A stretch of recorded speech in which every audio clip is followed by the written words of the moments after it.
So I'm getting ready to do the action part, setting the action on Christina. She's a Kramer Focus. I put some notes here. Kramer Focus, they used to make aluminum neck guitars and basses. The basses caught on. The bass player did like that. Nice, dense, punchy sound.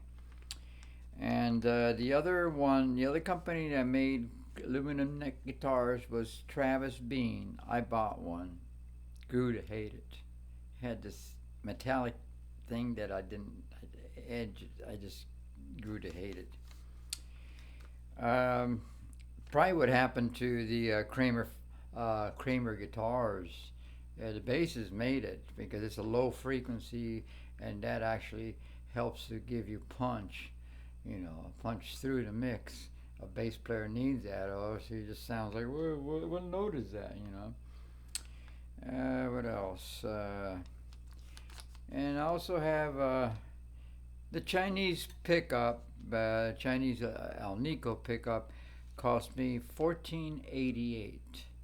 So you can see how to get around cost. These Chinese China is amazing.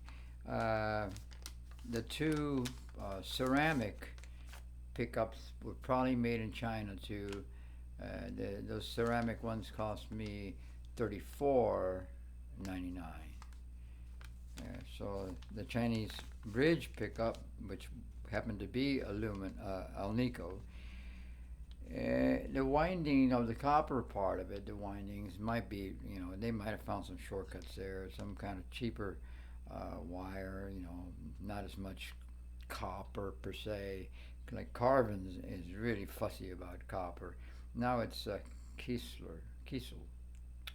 Well, it's Carvin Kiesel. They come from the same tree trunk. And let's see what else. Okay, yeah. The method that I use for setting up very stable uh, action on your guitar. Now, I'm talking about an action that's jazz rock, is somewhat low, but you can still play blues with it, and you can bend, you can do twang with it, you can do a lot of those things.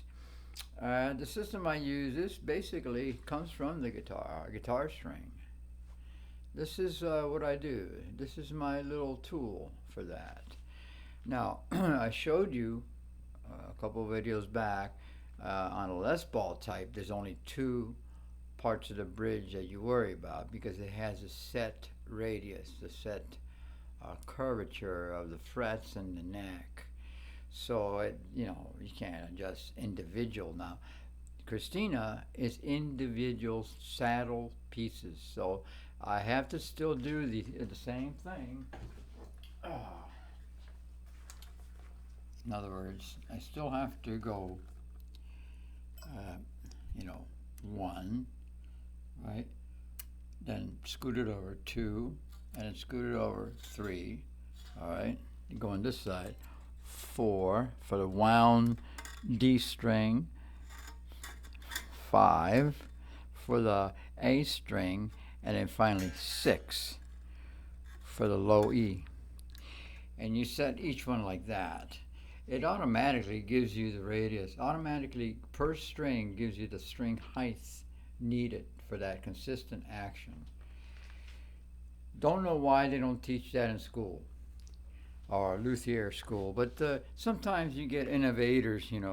Um, I just happen to be the son of the greatest luthier I've ever met, my father.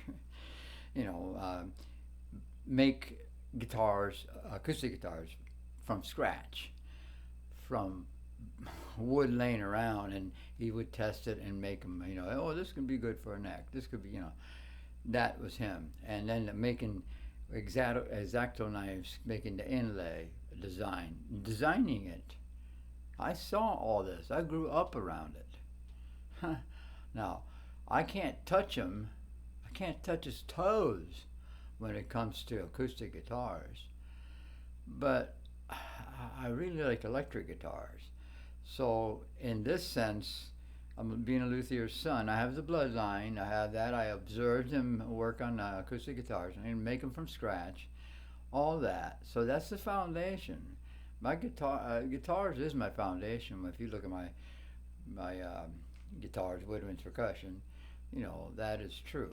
Uh, um, I'm not going to bore you with all the tediosities that go into setting the action on this type of bridge. This is a vibrato setup.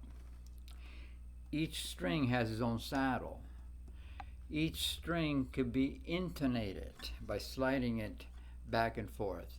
And that itself is a science because you have to use the um, frequency at the 12th fret that is just a harmonic, but it happens to be the octave harmonic. So you would compare this on a meter, of course, a guitar tuner would do. And when both of them read E, that's your E. Go to B. When both of them read B, it's set. And that's the way it's done. Of course, the guitar has to be tuned. And every time you move that bridge saddle, any one of them, you have to retune the guitar. Retune it. And then you'll probably move that bridge saddle again. Usually, I start with that staggered look. If you look at guitars that are intonated well, they all have that because it's 3 plain strings, 3 wound strings. Okay? You saw on the tunematic bridge that even the pieces that ride the saddles themselves are made different for the wound strings than they are for the plain strings. The wound strings have to sit back further. They're hitting lower frequencies, slower frequencies. Okay? The high strings, the plain strings, are vibrating much faster and they tend to be shorter. If you look at high E bridge saddle,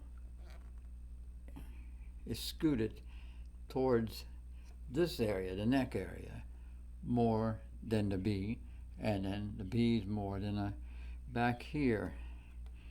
So in other words, the higher frequencies tend to be that way.